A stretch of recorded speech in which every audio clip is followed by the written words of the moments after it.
In today's video, I'm going to teach you how to change the language of your Shopify store. Whether you're reaching out to a global audience or catering to a specific linguistic community, updating your store's language can make a significant impact on your customers' shopping experience. So, let's dive in and explore how you can do this effortlessly. First, we need to head over to the settings. Look towards the bottom left corner of your screen. You'll find the settings icon there. Click on it and a menu will appear with several options for customizing your Shopify store.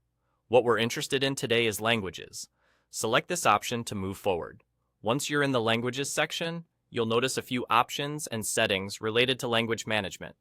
What we want to do next is add a new language. You'll find a button or link that allows you to do so. By clicking on this, you'll be able to choose from a variety of languages that Shopify supports.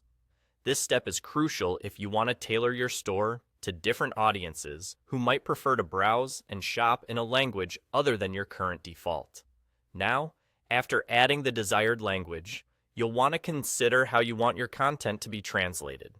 Shopify provides a built-in app that can automatically translate your store's pages, which is a great time saver and ensures consistency across your website. Alternatively, if you wish to have precise control over the translations, or if you have specific localization needs, you have the option to translate the content yourself. This personalization can enhance the connection with your audience, particularly if they have regional language preferences or dialects. With the translation completed, there's one final step to make sure your store displays the new language as its primary option. Look for an icon with 3 dots next to the language you've just added. Clicking on this will reveal a menu with additional options. Here, you'll want to set this language as your domain default. Doing this ensures that when visitors arrive at your store, they'll automatically see it in the language you've chosen to highlight. And there you have it.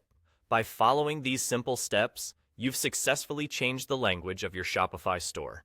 This change can open up new opportunities and help create a more inclusive environment that welcomes shoppers from all over the world. It's a small yet impactful modification that can lead to huge rewards for your business. Thank you for watching, and I hope this was helpful. If you have any questions or need further clarification, feel free to drop them in the comments below. Happy selling!